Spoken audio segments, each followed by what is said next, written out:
Good day. One life. Just one. Why aren't we running like we are on fire towards our wildest goals and dreams? Hello, you wonderful and free spirit. This is Anton Bennink, and today I'm coming to you with a lesson on the second inner empire, to give you everything that I've learned upon till now on this second inner empire heart set, our emotionality. Let me ask you a question. Are you in control of your emotions, or are your emotions in control of you? If it is the latter, and your emotions are in control of you, then often you'll be saying, I feel good, or I am happy, or I feel bad. And in essence, then what you're saying is, I'm consciously aware that I am in a negative vibration, or I'm consciously aware that I am in a positive vibration. Feeling good or feeling bad is a state, a vibration that we are in, thanks to the thoughts that we think. So as in the last lesson, on the first inner empire, our mindset, we dove into our intellectual mind. Today, with the emotional mind, we're diving into the subconscious emotional mind. And the subconscious emotional mind, it does not have the higher faculties through which we can decide what we accept and what we reject. Our subconscious mind, our emotional mind, can only accept. So if we do not use the higher faculties, if we do not use or are not aware of the power of our will, our imagination, our reason, our perception, our intuition, and our memory, and we don't use that to the best of our ability so that we protect our subconscious mind and only feed it those thoughts and those ideas that will give it the positive vibration, the positive ideas and the positive emotions that will get us to act towards that which we want out of life. And this is super important. So a few simple tricks to guard your subconscious mind is to be aware, to increase your awareness every day. Look around yourself and see what is happening with a helicopter view. It is not for you to react, it is for you to learn to respond. Take that gap that is between stimuli and response.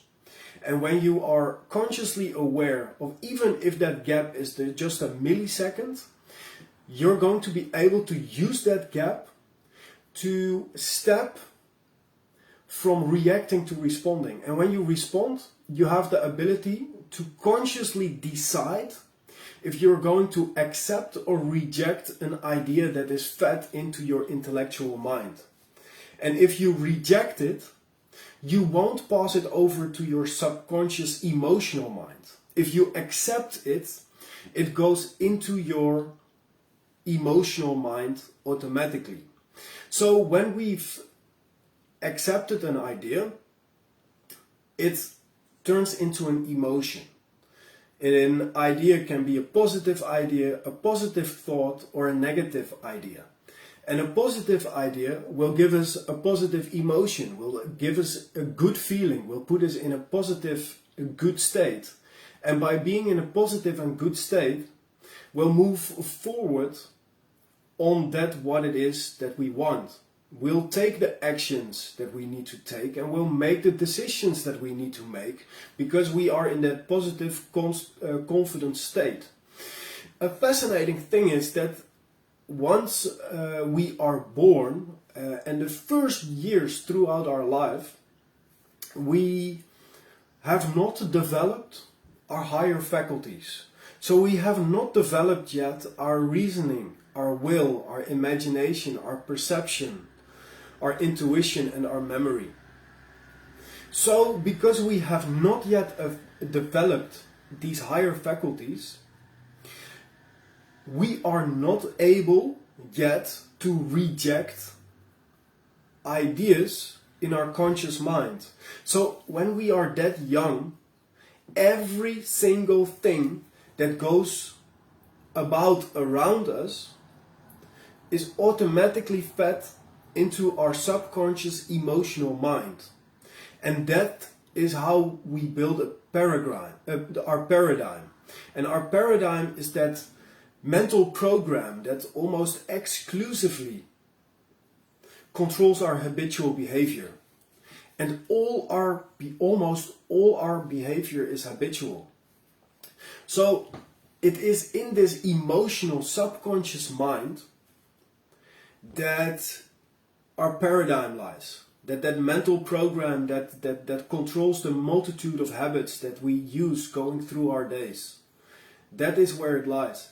And that is how we automatically do the things that we do during our days. When we wake up, we have certain actions that we take. Before we go to bed, we have certain actions that we take. When we arrive at the office, we have certain actions that we take. And all those actions that we take are part of our paradigm. Are part of that multitude of habits that control our life. So if we want to change this paradigm, there's two ways to change this paradigm. And the first way is an emotional impact. Something extraordinary happens. And 9 out of 10 times this something extraordinary happening is something negative. It is something that can, let's say for example, someone passing away in your family, or losing your job, or a tsunami hitting the coastline, and all of a sudden everything in your world changes. And this emotional impact can create a paradigm shift, can create a shift in that mental program that you operate that helps you through your days. So you'll start to create new multitudes of habits, a new mental program that almost exclusively controls your habitual behavior. But because we cannot control these emotional impacts of our lives, we have to focus on the other way of changing a paradigm when and if we want to create another life, a better life, or if we want to reach certain big goals for ourselves. And this is spaced repetition and elite level coaching. Autosuggestion is what Napoleon Hill wrote the third principle on in his Principles to Success, in his famed classic on Think and Grow Rich. And autosuggestion is a suggestion from yourself to yourself. A suggestion from yourself to yourself about something that you want to create in your life.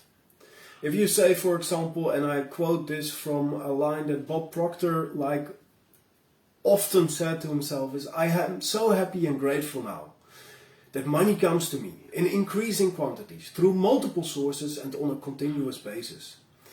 And if you repeat that to yourself, eventually through the power of autosuggestion, it will be moving from your intellectual mind to your emotional mind. And once it hits your emotional subconscious mind, it cannot help but it must turn into form.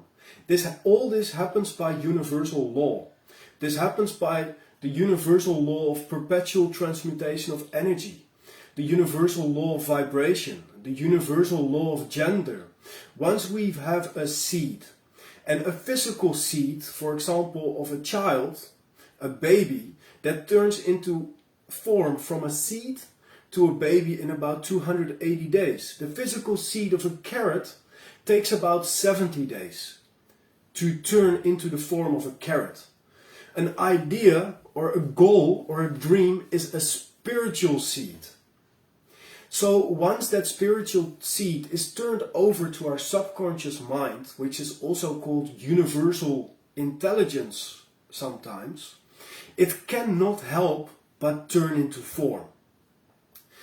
Only there's one thing that we know for sure with these spiritual seeds, and that is that we won't know how long it will take for these seeds to sprout.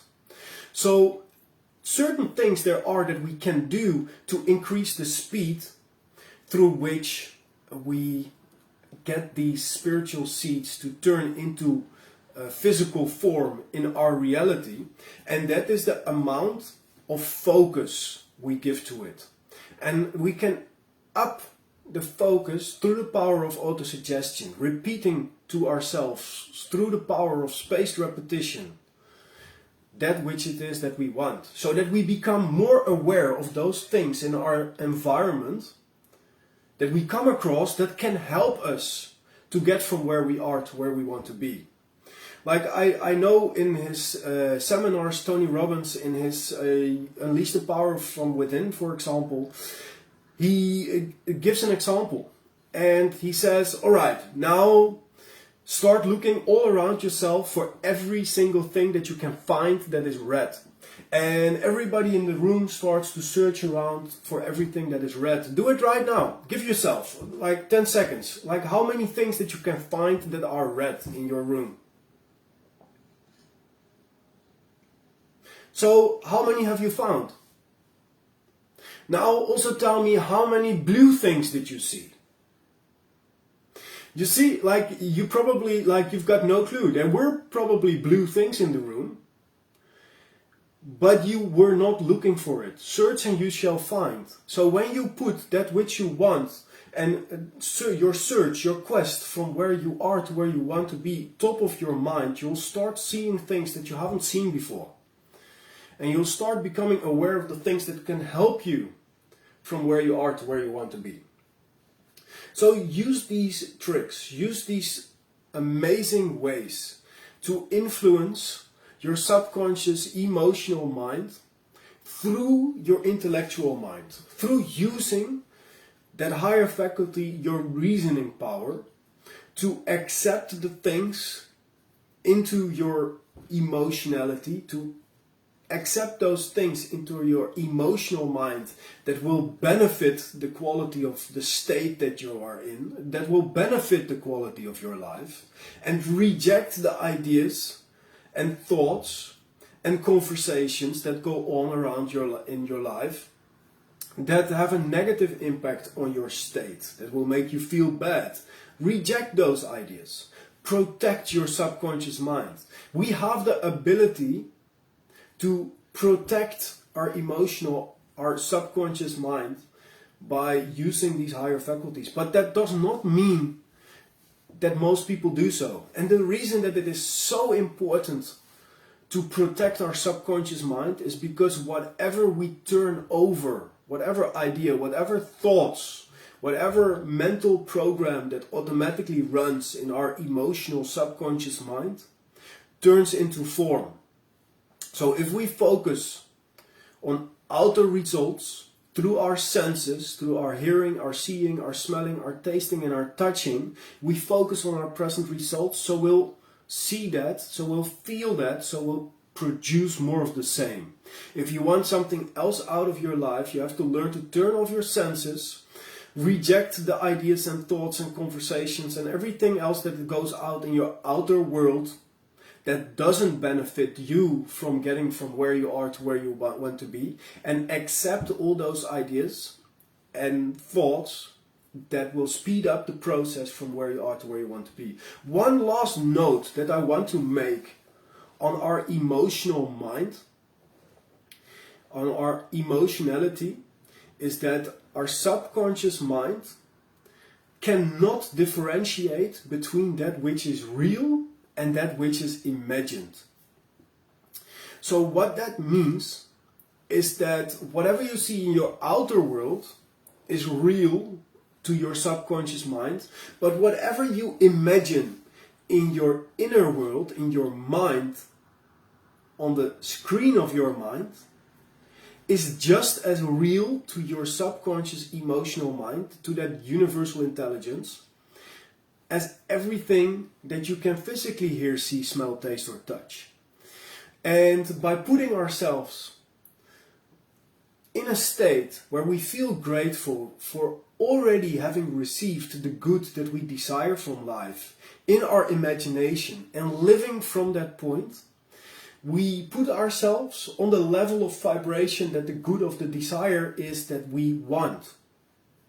In other words, a level of vibration are often referred to as frequency. So we put ourselves on the frequency of the good that we desire.